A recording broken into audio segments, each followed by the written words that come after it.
सर्वप्रथम प्राजक्त प्रकाशन silver innings या पुस्तकाचे मूळ लेखक शैलेश मिश्रा आणि अनुवादक प्रशांत तळणीकर यांचं मनापासून आभार की त्यांनी या समारंभाला मला पाहुणे म्हणून बोलावलं. जसं आता यशोदा मॅडम म्हणल्या की प्रेक्षकांमधले काही लोकांना माझी ओळख असेल, तर मी पण असं अभिमानाने सांगू इच्छितो की यातल्या काही दिग्गजांना मीही चांगल्या प्रकारे ओळखतो. सुरुवात करायची झाली तर आपल्या सूत्रसंचालिका यशोदा पाध्ये या इंटरनॅशनल लॉंगेव्हिटी सेंटरमध्ये खूप छान काम करत आहेत. त्यांच्याशी, त्या संस्थेशी माझा संबंध आहे. त्यांचे अनेक फंक्शन्स मी अटेंड केलेले आहेत आणि खरोखरच खूप छान काम त्या करतात. त्याच्याशिवाय डॉक्टर रायकर यांना मी गेली अनेक वर्ष ओळखतो.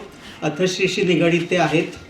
अंजलीताई देशपांडे मधुर भावच्या संचालिका, खूप छान काम त्या करत आहेत. कर्नल फुले आणि अनेक इतर लोक जे मी ओळखतो किंवा ओळखत नसेल, पण या सगळ्यांना बघून आज मलाही खूप आनंद झाला आहे. जसं आत्तापर्यंत वक्त्यांनी सांगितलं की हा विषय खरोखरच जिव्हाळ्याचा आहे ज्येष्ठ नागरिकांचा. आणि का तर आपण जर डेमोग्राफिक जर विचार केला तर सध्या आता ज्येष्ठ नागरिक म्हणजे काय की वयाची 60 तुम्ही पूर्ण केलीत की तुम्ही ज्येष्ठ नागरिक होता, भले तुम्हाला आवडो की न आवडो.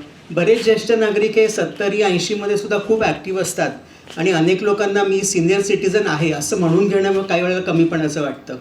पण नाईलाज आहे आपला, सरकारने आपल्या इतर लोकांनी जी काय डेफिनेशन दिलेली आहे, तर the moment you cross 60 you will become a senior citizen. म्हणजे मी एक 2 वर्षात मी पण सिनियर सिटीजन होणार आहे. सध्या जर आपण विचार केला तर आपल्या देशामध्ये सिनियर सिटीजनचं पर्सेंटेज एकूण लोकसंख्येच्या मानाने साधारण 8 ते 10% आहे. म्हणजे वयाच्या 60च्या पुढचे साधारण 8 ते 10% आहे. आणि अजून एक 24-25 वर्षांनी म्हणजे 2050 साली आपण विचार केला तर हे पर्सेंटेज हे आत्ता जे 8 ते 10% आहे ते 19 ते 20% होणार आहे. म्हणजे 1 in every 5 persons will be a senior citizen अजून एक 24-25 वर्षांनी. म्हणजे आत्ताच आपल्याला या सिनियर सिटीजनचे प्रश्न जे आपण बघतो आहोत ते आत्ताच आपल्याला काही वेळा ते मॅनेज करणं अवघड होतं आहे. 24-25 वर्षांनी जेव्हा ही परिस्थिती येईल की दर 5 माणसातला एक हा सिनियर सिटीजन असेल, तेव्हा काय परिस्थिती होईल हे आपल्याला खरोखरच विचार आत्तापासून त्या दृष्टीने करायला पाहिजे. आता ज्येष्ठ नागरिकांबद्दल थोडंसं बरेचदा आम्हाला जेरियाट्रिशियन्सना विचारलं जातं की तुम्ही असं वेगळं काय करता. जनरल फिजिशियन जे MD डॉक्टर आहेत, MBBS डॉक्टर आहेत, त्यांच्यापेक्षा तुम्ही काय वेगळं तुमच्या पेशंटना देता, असा प्रश्न विचारला जातो आणि तो खरोखरच रास्त प्रश्न आहे. तर याच्यामध्ये एक तर पहिली गोष्ट आमचं ट्रेनिंग जे असतं, ज्या प्रमाणे शिकवलं जातं. आता सुदैवाने आता आपल्या देशामध्ये अनेक हॉस्पिटल्समध्ये किंवा मेडिकल कॉलेजमध्ये MD जेरियाट्रिक मेडिसिन हे शाखा सुरू झालेली आहे, जी आमच्या वेळेला नव्हती. तर म्हणजे मी इंग्लंडमधनं असं ट्रेनिंग घेतलं, आमच्या वेळेला ही ब्रँचच नव्हती. पण आत्ताची पिढी दे आर फॉर्च्युनेट की अनेक मेडिकल कॉलेज, म्हणजे जर उदाहरण घ्यायचं तर औरंगाबादचं जे छत्रपती संभाजीनगर तिथलं मेडिकल कॉलेज जे गव्हर्मेंट मेडिकल कॉलेज आहे. त्याच्यानंतर नवी मुंबईमध्ये मेडिकल कॉलेज आहे. या आपल्या महाराष्ट्रामधल्या 2 मेडिकल कॉलेजेसमध्ये जेरियाट्रिक मेडिसिनचा वेगळा विभाग आहे आणि त्यातनं दरवर्षी 3-3, 4-4, 5-5 विद्यार्थी MD जेरियाट्रिक्स करून बाहेर पडतात. हे खरोखरच चांगली गोष्ट आहे. पूर्वी चेन्नईमध्ये, मद्रासमध्ये MD जेरियाट्रिक मेडिसिन सगळ्यात पहिल्यांदा आपल्या देशात बरेच वर्षापूर्वी सुरू झालं. तिथे तर ते वाढतंच आहे, पण आता आपल्या महाराष्ट्रातही या 2 ठिकाणी MD जेरियाट्रिक मेडिसिन चालू आहे आणि ते मोठ्या प्रमाणामध्ये लोकांना त्याचा फायदा होतो आहे. तर ही गोष्ट खरोखरच महत्त्वाची आहे. आणि म्हणूनच आम्ही लोकांना असं सांगतो की जे ट्रेनिंग आम्हाला मिळतं, आता फ्रॅक्चर तुम्हाला झालं समजा, तर साध्या सर्जननी किंवा फॅमिली फिजिशियननी प्लास्टर घालणं आणि एखाद्या ऑर्थोपेडिक सर्जननी प्लास्टर घालणं याच्यात नक्कीच फरक आहे. कारण the orthopaedic surgeon is trained in that. I am not saying, मी असं म्हणत नाही की जनरल सर्जन किंवा फॅमिली फिजिशियनना ट्रेनिंग नाही आहे, पण कुठेतरी 19-20 हा फरक पडतो. तर ही पहिली गोष्ट झाली. दुसरी गोष्ट म्हणजे सिनियर सिटीजनचे जे प्रॉब्लेम्स आहेत, तर ते जे काही स्पेसिफिक गोष्ट, how they are different from others. तर या 2-3 गोष्टी महत्त्वाच्या मी आपल्याला सांगेन की मल्टिपल पॅथॉलॉजीज किंवा अनेक आजार एका व्यक्तीमध्ये असणं हे अतिशय महत्त्वाची गोष्ट आम्ही सिनियर सिटीजनमध्ये बघतो. बरेचदा काय होतं, यंग पेशंट आहे 30-40 वर्षाचा, एखादा काहीतरी आजार असतो, कोणाला BP असतं, कोणाला डायबिटीस असतो, बस तेवढंच असतं. पण जसं जसं आपलं वय वाढतं तसं अनेक आजार आपल्या शरीरामध्ये ठाम मांडून राहतात. म्हणजे बी पी, शुगर हे तर आहेच, शिवाय अनेक इतर आजार आहेत. पुरुषांमध्ये प्रोस्टेटचे आजार आहेत, पॅरालिटिक आहे, त्याच्यानंतर गायनॅक प्रॉब्लेम्स आहेत, स्ट्रोक आहे, दिसण्याचा आजार आहे, विजन प्रॉब्लेम्स, ऐकायचा आजार आहे, मानसिक आजार आहेत. हे अनेक आजार एका व्यक्तीमध्ये असतात. त्याच्यामुळे या सगळ्या आजारांचं डायग्नोसिस, निदान करणं आणि त्याची प्रॉपर ट्रीटमेंट देणं हे खरोखरच एक मोठं काम आहे. आणि जेरियाट्रिशियन्सना हे करावं लागतं. नुसतंच डायबेटॉलॉजिस्ट फक्त ते म्हणतात आम्ही तुमची शुगर बघतो, न्यूरोलॉजिस्ट म्हणतात आम्ही तुमचं स्ट्रोक बघतो, पोटाचे डॉक्टर म्हणतात आम्ही तुम्हाला काय पोटाच्या तक्रारी आहेत, लिव्हरच्या तक्रारी आहेत आम्ही बघतो. पण सुदैवाने असं म्हणेन मी की जेरियाट्रिशियन्सना सगळं बघायला लागतं. आणि त्याच्यामध्ये फक्त शारीरिक आजार नाहीत. म्हणजे समस्या जर आपण बघितल्या, शारीरिक तर समस्या मोठ्या आहेत, त्याच्याशिवाय सामाजिक समस्या, मानसिक समस्या, आर्थिक समस्या, या सगळ्या गोष्टी इतक्या मोठ्या प्रमाणात ज्येष्ठ नागरिकांमध्ये आहेत की त्या सगळ्यांचं आकलन करून घेणं आणि त्याच्यावर मात करणं किंवा त्या सोडवणं हे खरोखरच एक मोठं काम आहे. आणि म्हणूनच या स्पेशालिटीची गरज आहे. अनेक ठिकाणी मी पूर्वी जायचो तेव्हा मला डिरेक्टली हे विचारलं जायचं की खरोखरच या स्पेशालिटीची गरज आहे का. पण सुदैवाने आपल्या देशामध्ये गेल्या 10, 15, 20 वर्षामध्ये खरोखरच ही ब्रँच खूप जोराने वाढते. जसं आत्ता मॅडमनी सांगितलं की जेरियाट्रिक सोसायटी ऑफ इंडिया ही आमची नॅशनल बॉडी आहे, ज्याचे हेडक्वार्टर दिल्लीला आहे. आणि आपल्या देशामध्ये अनेक ठिकाणी त्यांच्या ब्रँचेस आहेत. पूर्वी आमची पुणे ब्रँच होती, त्याचा मी प्रेसिडेंट होतो. आणि आता मी महाराष्ट्र ब्रँच त्याची सुरू केलेली आहे. तर प्रत्येक स्टेटमध्ये अशी एक ब्रँच आता होते आहे. आणि ती ब्रँच त्या स्टेटमधल्या, राज्यातल्या सिनियर सिटिझन्सच्यासाठी काम करणार आहे. मग याच्यामध्ये काही लेक्चर्स असतील, काही होम विजिट्स असतील किंवा काही इतर हेल्थ चेकअप कॅम्प्स असतील, अशा अनेक सुविधा ज्येष्ठ नागरिकांना दिल्या जातील. दुसरी महत्त्वाची गोष्ट जी आपल्याला लक्षात घेतली पाहिजे की ज्याला आम्ही म्हणतो की एटिपिकल प्रेझेंटेशन ऑफ डिझीज. म्हणजे ज्येष्ठ नागरिकांमध्ये कुठलाही आजार, त्याची टिपिकल लक्षणं जी पुस्तकात लिहिलेली असतात, जी आम्हाला शिकवली जातात, ती दिसतीलच असं नाही. यंग पेशंटला जर हार्ट अटॅक आला तर त्याला चेस्ट पेन होतंच. पण 60, 70, 80 वर्षाच्या माणसाला जर हार्ट अटॅक आला तर त्याला चेस्ट पेन होणारच नाही. काही वेळेला होणारच असं नाही, पण होईलच असं नाही. कसं असतं की बरेचदा आम्ही असे पेशंट बघतो कॅज्युअल्टीमध्ये येतात हॉस्पिटलच्या 70, 80. आजकाल लॉंगेविटी खूप वाढली आहे, ॲज यू विल ॲप्रिशिएट. म्हणजे 80 पुढचे तर अगदी कॉमन आपण बघतो. 90च्या पुढचेही अनेक पेशंट असतात जे अगदी हेल्दी असतात, बरेचसे पेशंट.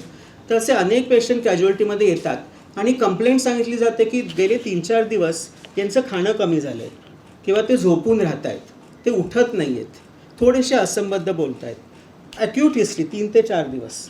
ही हिस्ट्री बघितल्यावर आपल्याला वाटत नाही काही तसं मेजर काही नसावं. पण जेव्हा आम्ही त्यांना तपासतो किंवा त्यांच्याकडे टेस्ट करतो तर तेव्हा अनेक मोठे आजार, गंभीर आजार डायग्नोस होऊ शकतात. उदाहरणार्थ severe infections, urine infection, lung infections आहेत, हार्ट अटॅक, पॅरालिटिक अटॅक, अशा अनेक गोष्टी आम्हाला त्याच्यातनं डायग्नोसिसमध्ये कळतात. So atypical presentation of disease. तर आपण सगळ्यांनी जे ज्येष्ठ नागरिकांची काळजी घेतात त्यांनी हे लक्षात ठेवलं पाहिजे की एखादे सिम्पटम नाही, कुठलंही सिम्पटम, कुठलंही लक्षण, एस्पेशली जर ते ॲक्यूट असेल, मागच्या 3-4-5 आठवड्यातलं असेल, तर त्याच्याकडे वयाचाच हा प्रॉब्लेम आहे, वयामुळेच असं समजून दुर्लक्ष करू नये. कारण ते कुठल्या तरी मोठ्या गंभीर आजाराचं लक्षण असू शकतं. त्याच्यामुळे मला वाटतं ऑल द केअरर्स जे काळजी घेत आहेत सिनियर सिटिझनची, त्यांनी हे लक्षात ठेवलं पाहिजे. त्याच्याशिवाय अनेक गोष्टी अशा आहेत की सायलेंट प्रेझेंटेशन, म्हणजे कुठलेही लक्षणं नसतात आणि अचानक मग निदान होतं. तर या काही 2-4 गोष्टी आहेत. त्याच्याशिवाय आता डिमेन्शिया रिलेटेड जर आपण विचार केला तर आम्ही म्हणतो की जायंट्स ऑफ जेरियाट्रिक मेडिसिन, म्हणजे त्याच्यामध्ये 4 आयज म्हणतो मी. आय, इन्स्टेबिलिटी, इमोबिलिटी, इनकॉन्टिनन्स आणि इंटेलेक्च्युअल डिटोरिएशन. म्हणजे फॉल्स, रिड्यूस मोबिलिटी, हालचाल कमी होणे, किंवा इनकॉन्टिनन्स म्हणजे युरिनरी इनकॉन्टिनन्स, या सगळ्या हे प्रमुख आजार आहेत ज्याला आम्ही जायंट्स ऑफ जेरियाट्रिक मेडिसिन म्हणतो. आणि इंटेलेक्च्युअल डिटोरिएशनमध्ये डेमेन्शियाचा समावेश होतो. तर त्याच्यामुळे हे आपण लक्षात ठेवलं पाहिजे की टिपिकल सिम्पटम्स दिसतीलच असं नाही आणि त्याच्यामुळे एखाद्या आजाराचं निदान काही वेळेला केलं जात नाही. तर तसं होऊ नये. कुठलंही तुम्हाला शंका आली, नवीन सिम्पटम्स असतील, लक्षणं असतील, तर ताबडतोब डॉक्टरांच्याकडे जावं. आता आजचा जो आपला डेमेन्शियाचा जो विषय आहे त्याच्याबद्दल आता शैलेश बोललेले आहेत, प्रशांतनी सांगितलं आहे की मेमरी लॉस किंवा स्मृतिभ्रंश हा एकच त्याचा पैलू नाही, तर it's a global what we can say global disease, की याच्यामध्ये आपली शरीरातली अनेक many functions can get affected. म्हणजे मेमरी स्मृती एकच आहे, पण ओव्हरऑलच बौद्धिक क्षमता कमी होणं, म्हणजे जजमेंट कमी होणं, डिसिजन घेता न येणं, बिहेवियरल इश्यूज, पेशंट एकदम चिडचिडपणा करणं किंवा उदासीन होणं, असे अनेक पैलू याच्यामध्ये आहेत. सो जरी आपण याला स्मृतिभ्रंश म्हणलो तरी फक्त स्मृतीशी हे निगडीत नाही आहे, पण इतर अनेक बौद्धिक पैलू त्याच्याशी निगडीत आहेत. आता जर आपण विचार केला तर बहुतेक सगळ्यांना असं माहिती आहे की अल्झायमर्स, डेमेन्शिया म्हणजे अल्झायमर्स, हे सरसकट आपल्याला ले पब्लिक त्यांना म्हणतात डेमेन्शिया इज अल्झायमर्स. पण तसं नाही आहे. डेमेन्शियाचे अनेक प्रकार आहेत. तर त्याच्यामध्ये अल्झायमर्स हा सगळ्यात मोठा प्रकार आहे, मोठा भाग आहे, हे नक्कीच आपल्याला मान्य करायला लागेल. पण इतर 2-3 अजूनही त्याच्यामध्ये भाग आहेत. त्याच्यामध्ये एक पहिलं म्हणजे व्हॅस्क्युलर डेमेन्शिया. या पुस्तकामध्ये चांगली माहिती आहे व्हॅस्क्युलर डेमेन्शियावर. तर ज्या लोकांना काही रक्तवाहिन्यांशी संबंधित आजार असतात, म्हणजे स्ट्रोक झालेला आहे, पॅरालिटिक अटॅक आला आहे किंवा हृदयविकारशी संबंधित काय आजार असतील, तर अशा लोकांना पुढे जाऊन डेमेन्शिया व्हायची शक्यता जास्त असते. किंवा पार्किन्सन डिसीजचे जे पेशंट असतात त्यांच्यामध्ये लुई बॉडी डेमेन्शिया नावाचा एक प्रकार असतो की जो स्पेसिफिक या कंडिशनमध्ये आढळतो. त्याच्यानंतर फ्रंटोटेम्पोरल डेमेन्शिया, म्हणजे आपल्या मेंदूचा पुढचा जो भाग असतो फ्रंटल लोब, जो आपली बौद्धिक कामं मॅनेज करतो, त्याच्यावर इफेक्ट होणं. तर असे अनेक प्रकार आहेत. So Alzheimer is not dementia is not always Alzheimer's, it could be any of this 3 or 4. आणि सगळ्यात महत्त्वाचं म्हणजे ट्रीटेबल डेमेन्शिया, हे आपल्या सगळ्यांनी लक्षात ठेवलं पाहिजे. डेमेन्शियाचं डायग्नोसिस झालं म्हणजे पुढे काहीही करण्यासारखं नाही असं कृपया समजू नये, कारण ट्रीटेबल डेमेन्शिया किंवा रिव्हर्सिबल डेमेन्शिया असे पण काही प्रकार आहेत. आणि मला अजूनही आठवते की 94 साली जेव्हा मी MDची परीक्षा दिली तेव्हा आम्हाला एक पेपर असतो, एसे पेपर असतो, आणि त्याच्यामध्ये ट्रीटेबल डेमेन्शिया याच्यावर आम्हाला एसे आला होता. म्हणजे त्यावेळेला जवळजवळ, आता ही 94 सालची गोष्ट आहे, आणि मला खरोखरच आत्ता त्याचं कौतुक वाटतं की त्यावेळेला परीक्षकांनी ट्रीटेबल डेमेन्शिया अशा प्रश्नाचा विचार करून आम्हाला पेपर तो आला होता.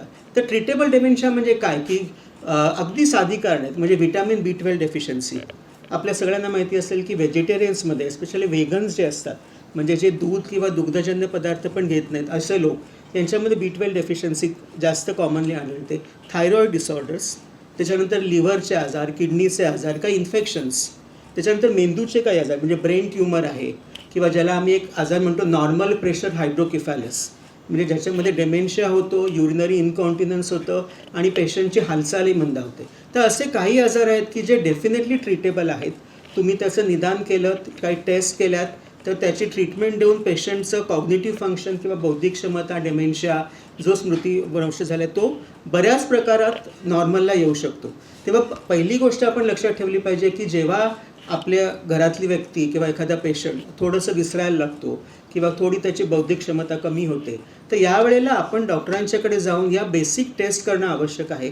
आणि बरेचदा असं होतं की थायरॉईड किंवा B12चे आजार जे आपण करेक्ट केले की पेशंटची तब्येत सुधारते. बरेचदा एखादा CT स्कॅन आपण केला, MRI ब्रेन केला की त्याच्यामध्ये काही वेळा ट्यूमर निघतो, तो बरेचदा ट्रीटेबल असतो. ट्यूमरचं ऑपरेशन करून पेशंट चांगला होऊ शकतो. तर ही गोष्ट लक्षात ठेवली पाहिजे की डेमेन्शिया म्हणजे अगदी काहीही करता येणार नाही, अल्झायमर्स असं अजिबात नाही. आपण काही त्याची ट्रीटेबल रिव्हर्सिबल कारणं शोधली पाहिजेत आणि त्या पद्धतीने त्याच्यावर इलाज करून पेशंटची कशी इम्प्रूव्हमेंट आहे ते बघितलं पाहिजे. आता डायग्नोसिस याचं जे आहे हे is mainly a clinical diagnosis डेमेन्शियाचं. जसं आत्ता सांगितलं शैलेशनी की स्मृती कमी होणं, बौद्धिक क्षमता कमी होणं, जजमेंट, डिसिजन मेकिंग. आता याच्यामध्ये मला माझी सख्खी मावशी की जिला डेमेन्शिया झाला होता, तिला ॲक्च्युली ब्रेस्ट कॅन्सरही झाला होता, पण luckily she survived the breast cancer. पण डेमेन्शियामुळे तिला, आणि जे आम्ही बघितलं की स्वतःच्या नवऱ्याला ती अरेतुरे म्हणून त्या म्हणायला लागल्या. त्याच्यानंतर नातवंडांचं नावं मध्ये चूक, म्हणजे सौरभला कौशल म्हणायचं, कौशलला तिसरंच काय म्हणायचं, हे असं अक्युटली व्हायला लागलं. त्याच्यानंतर बाहेरचं त्यांना कधीही काही हॉटेलचं काहीही आवडायचं नाही, तर त्या अगदी चवीने इडली चटणी बाहेरची, बटाटा वडा, अशा बाहेरच्या गोष्टी खाण्यामध्ये इंटरेस्ट त्यांचा डेव्हलप झाला. त्याच्यानंतर जे आपण बरेचदा बघतो की सारखं घरातनं बाहेर जायचा प्रयत्न करणं, म्हणजे हे दार उघडून, म्हणजे दार किती तुम्ही लावलं, कडी लावली तरी दारापाशी जाऊन दार ठोठावून उघडून मला बाहेर जाऊ द्या म्हणणं, किंवा कपडे वेगळे घालणं, म्हणजे कायम साडी घालणाऱ्या स्त्रीनी काही तुम्ही जसं कुर्ता पायजमा किंवा असं म्हणता असे कपडे घालणं, हे मी स्वतः बघितलेलं आहे.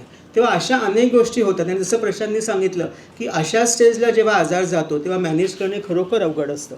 म्हणून अर्ली डायग्नोसिस इज इम्पॉर्टंट. तर मी तुम्हाला सगळ्यांना या प्रसंगी असं सुचवू इच्छितो की 60 नंतर, हल्ली 50 नंतरच आपण म्हणतो कारण आपली लाईफ एक्सपेक्टन्सी हे सगळ्या गोष्टी बदलल्या आहेत, नियमित चेकअप करणं, नियमित टेस्ट करणं, अगदी साध्या टेस्ट आहेत, शुगर आहे, kidney test, liver, thyroid, B12, ECG या करून घेणं. त्याच्यामध्ये जर काही अबनॉर्मॅलिटी आढळली तर डॉक्टरांच्या सल्ल्याने त्याची ट्रीटमेंट घेणं आणि फॉलोअप ठेवणं हे महत्त्वाचं आहे. बरेचदा कसं होतं की टेस्ट करतो आपण, तेवढ्यापुरती ट्रीटमेंट घेतो आणि पुढे फॉलोअप राहत नाही. तर हे सगळ्यात महत्त्वाचं, म्हणजे याच्यामध्ये काही ट्रीटेबल गोष्टी आपल्याला कळू शकतात. त्याच्यानंतर दुसरी गोष्ट अशी आहे की जर औषधं सुरू केली तर त्या औषधांचं फॉलोअप ठेवणं. मी औषधांबद्दल थोडं बोलणार आहे. आता क्लिनिकल डायग्नोसिस आपण म्हणलं की हे dementia is a clinical diagnosis. पेशंटची लक्षणं बघूनच याचं डायग्नोसिस होतं. पण आपल्याकडे काही स्केल्स आहेत, म्हणजे लुकतुके सर हे सांगतील, mini mental status examination, MMSE म्हणून आम्ही म्हणतो त्याला. तर त्याच्यामध्ये 30 प्रश्न असतात. आम्ही डॉक्टर पेशंटला ते 30 प्रश्न विचारतो आणि ते अगदी साधे प्रश्न असतात की आता किती वाजले, सकाळ आहे की दुपार आहे, तुमचं नाव काय, आता तुम्ही कुठे आहात, तुम्ही कुठे राहता, देशाचं पंतप्रधान कोण, आपले राष्ट्रपती कोण. त्याच्यानंतर पेशंटला काही फिगर्स देणं, म्हणजे घड्याळ काढून आम्ही देतो आणि घड्याळामध्ये आकडे व्यवस्थित लावायचे. घड्याळाचा सर्कल आम्ही काढून देतो आणि पेशंटला सांगतो की तुम्ही 1 ते 12 असे याच्यामध्ये आकडे व्यवस्थित लिहा. याच्यामध्ये अनेक पेशंट चुका करतात, म्हणजे ज्यांना अर्ली डेमेन्शिया आहे त्यांना बरोबर ते घड्याळाचे आकडे लिहिता येत नाहीत. हे अगदी this is probably the first indication that something is going wrong. So अतिशय साध्या या टेस्ट आहेत, मिनी मेंटल स्टेटस एक्झामिनेशन, आणि दुसरी मोका म्हणून एक टेस्ट आहे, MOCA, मॉन्ट्रियल कॅनेडियन असोसिएशन म्हणतात. या 2 टेस्ट, हे जे गाईडलाईन्स आहेत, हे जे स्केल्स आहेत, हे प्रत्येक डॉक्टरांनी, जे those are involved in treating senior citizen, त्यांच्या क्लिनिकमध्ये असणं हे केव्हाही चांगलं. अर्थात थोडा वेळ यायला लागतो. आपल्याकडे आज तुम्ही बघता एवढे पेशंट आहेत, डॉक्टरांना they hardly have time in dealing with patient. पण आपले असिस्टंट आहेत किंवा आपले रिसेप्शनिस्ट आहेत. तर हे MMSE टेस्ट खरोखरच चांगली आहे आणि ही टेस्ट आपण केली आणि याच्यामध्ये स्कोअर असतो, म्हणजे 25 अँड अबाव किंवा 28 अँड अबाव. तर त्याप्रमाणे डॉक्टर्स विल क्लासिफाय की तुम्हाला खरोखरच डेमेन्शिया आहे का, असला तर त्याची what is the severity, mild, moderate, severe, या टेस्टमधनं चांगलं कळतं. आता दुसरी गोष्ट अशी आहे, याच्या पुढचं आपण डायग्नोसिस केलं, टेस्ट केल्या, आता ट्रीटमेंट पार्ट. तर ट्रीटमेंटमध्ये आम्ही जनरली म्हणतो की औषधं आणि विना औषधं, म्हणजे फार्मॅकोलॉजिकल ट्रीटमेंट आणि नॉन फार्मॅकोलॉजिकल. तर फार्मॅकोलॉजिकल ट्रीटमेंट आपल्याकडे आहे आणि अर्ली स्टेजमध्ये जर आपण ती सुरू केली तर त्याचा फायदा होतो. म्हणजे जरी आपण म्हणलं की हा बरा न होणारा आजार आहे, पण पुन्हा महत्त्व या ठिकाणी हेच आहे की जर इनिशियली अर्ली डायग्नोसिस झालं तर औषधं देऊन फरक पडू शकतो. आपल्याकडे डोनेपेझिल नावाचं औषध आहे जे आम्ही रेग्युलरली देतो आणि सुरुवातीला 5 मिलीग्राम पर डे त्याचा डोस असतो आणि महिन्याभराने पेशंटची कंडिशन कशी आहे हे बघून आम्ही तो 10 मिलीग्राम करू शकतो.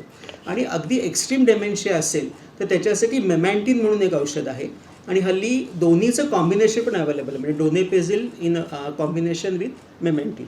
जसं डायबिटीसची 4-5 औषधं असतात तर तसं जे कॉम्बिनेशनमध्ये असतात किंवा ब्लड प्रेशरची 2 मेडिसिन्स कॉम्बिनेशनमध्ये असतात, तसं ही 2 औषधं एकाच गोळीमध्ये 2 औषधं. तर हे डेफिनेटली फार्मॅकोलॉजिकल ट्रीटमेंट आहे. त्याच्यानंतर पेशंटची जी इतर लक्षणं आहेत, म्हणजे असं आपण म्हणलं की खूप पेशंट ॲजिटेटेड आहेत, ओरडत आहेत, तर अशा वेळेला अँटीसायकॉटिक्स औषधं आम्ही देतो. त्याच्यानंतर डिप्रेशन, म्हणजे आम्ही असं म्हणतो की डिप्रेशन इज सुडो डेमेन्शिया, तर it is not a true dementia. तर पेशंट आता सिनियर सिटीजन्समध्ये किंवा आजकाल यंग लोकांमध्ये depression is so common for various reasons. तर त्या डिप्रेशनचं डायग्नोसिस करणं, अगेन लुकतुके सरांसारखे सिनियर सायकॅट्रिस्ट पटकन याचं डायग्नोसिस करतात. तर डिप्रेशनचं डायग्नोसिस करणं आणि त्याची ट्रीटमेंट दिल्यानंतर पेशंटची बरीचशी सिम्पटम्स कमी होतात. So depression also is which is called as pseudo dementia. तर अँटी डिप्रेशन केवळ दिली जातात, अँटी अँझायटी ड्रग्ज आहेत. तर अशी अनेक प्रकारची औषधं आम्ही देतो ज्याचा काही प्रमाणामध्ये नक्कीच उपयोग होतो.